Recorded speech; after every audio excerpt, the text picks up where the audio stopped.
A United Nations official is sounding the alarm that Zimbabwe, once the breadbasket of Southern Africa, is on the brink of starvation. Hilal Elver says the government must reduce Zimbabwe's dependence on imported food and increase self-sufficiency to counter effects of the struggling economy and recurring drought. Columbus Mavhunga reports from Harare. A group of orphans in the township of Kambuzuma are receiving their only meal of the day.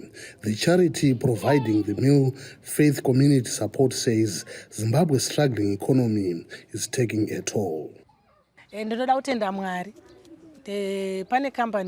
last 2 months, the organization that gives me 200 kilograms of maize meal per month has been struggling.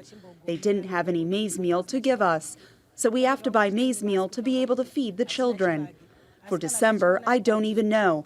Maybe we will get a meal, maybe we won't.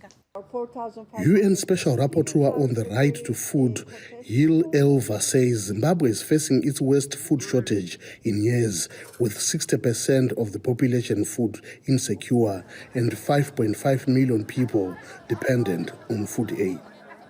Child deaths from severe malnutrition have been rising in the past few months. 90% of Zimbabwean children aged 6 months or 0 to 2 years are not consuming the minimum acceptable diet. Elver said Zimbabwe was on the brink of man-made starvation. Why I said the man-made? Something happened, not from the nature, but from the mismanagement, political, and conflictual issues that bring to people starvation. Comes from dysfunctional system. Yes, drought is not man-made, but if there's a good management, it is possible to survive even during the drought period, which neighboring countries did it, and Zimbabwe did it historically in earlier periods. At the end of an 11-day visit to Zimbabwe Thursday, Elver called on Harare to increase food production to avoid shocks from the shrinking economy and recurring drought. She warned food insecurity and land mismanagement increased the risk of civil unrest.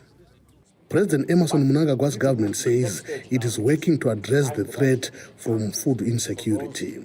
Given the drought, we need to climate-proof our agriculture. So investment in infrastructure for evacuation of water from dams is absolutely critical. That's why in the budget you find this large allocation for agriculture around the infrastructure investment, because without this irrigation, then we are exposed to climate change, and we need to deal with that.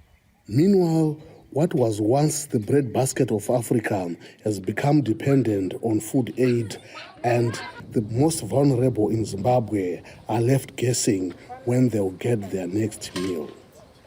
Columbus Mavhunga for VOA News, Harare.